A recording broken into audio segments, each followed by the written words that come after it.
Ika-25 kabanata.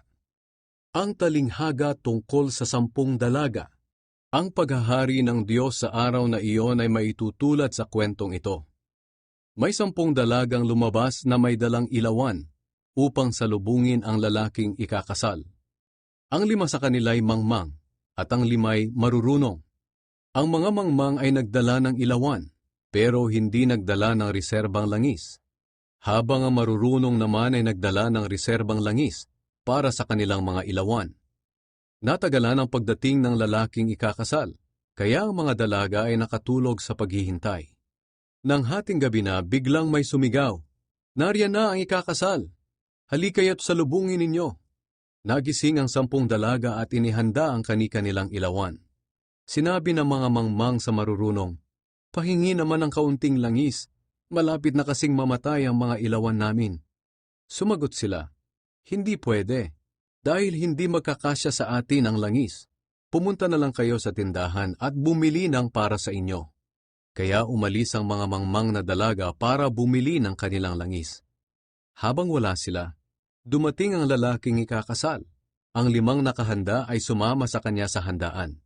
Pagpasok nila, isinara ang pintuan.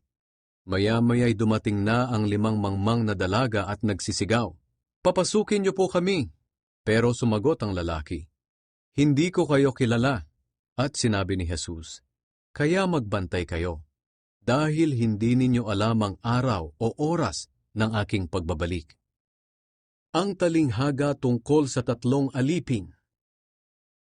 Sinabi pa ni Jesus, ang paghahari ng Diyos ay maitutulad sa kwentong ito.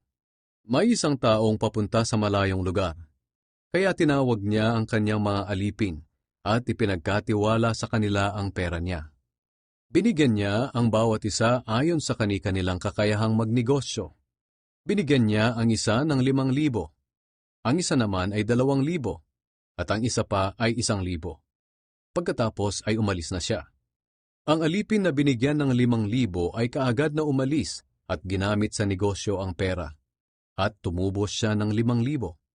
Ganoon din ang ginawa ng alipin na binigyan ng 2,000, at tumubos siya ng 2,000.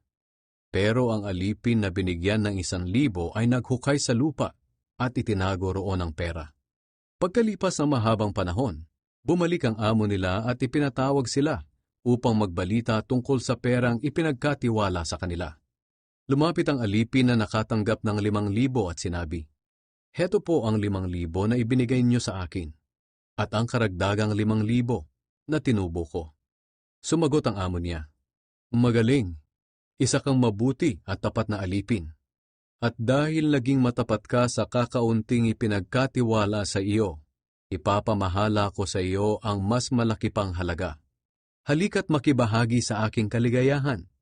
Pagkatapos lumapit naman ang alipin na binigyan ng 2,000 at sinabi niya, "Heto po ang 2,000 na ibinigay niyo sa akin, at ang karagdagang 2,000 na tinubo ko."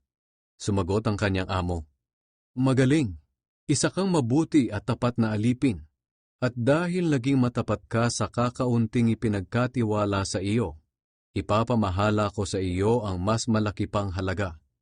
Halika't makibahagi rin sa aking kaligayahan." Lumapit din ang alipin na binigyan ng 1,000 at sinabi sa kanyang amo, "Alam ko pong mabagsik kayo at walang awa. Inaani ninyo ang hindi ninyo itinanim at kinukuha ninyo ang pinaghirapan ng iba. Natakot po ako kaya ibinaon ko ang pera nyo sa lupa. Heto po ang 1,000 na ibinigay nyo sa akin."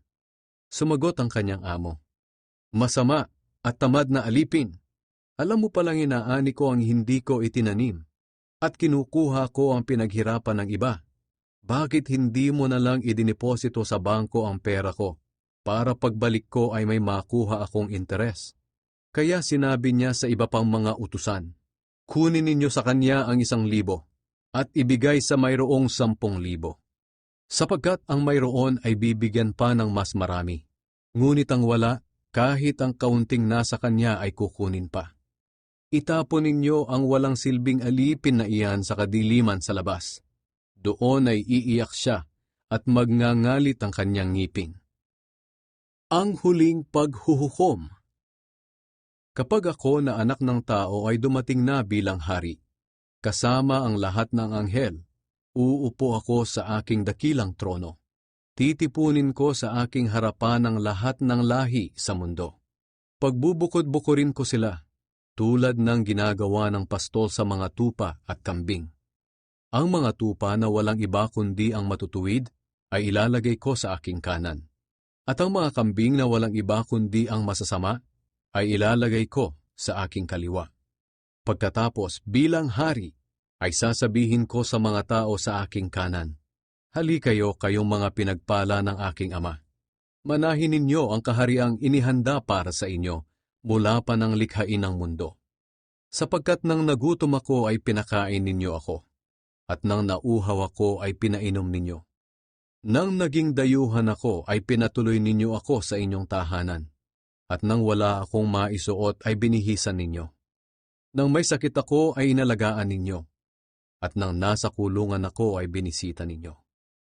Sasagot ang mga matuwid, "Panginoon, kailan po namin kayo nakitang nagutom at aming pinakain, o nauhaw at aming pinainom? Kailan namin kayo nakitang naging dayuhan at aming pinatuloy, o walang maisuot at aming binihisan? Kailan namin kayo nakitang may sakit o nasa kulungan at aming binisita?" At sasagot ako bilang hari, "Sinasabi ko sa inyo ang totoo, nang ginawa niyo ito sa pinakahamak kong mga kapatid, para na rin niyo itong ginawa sa akin."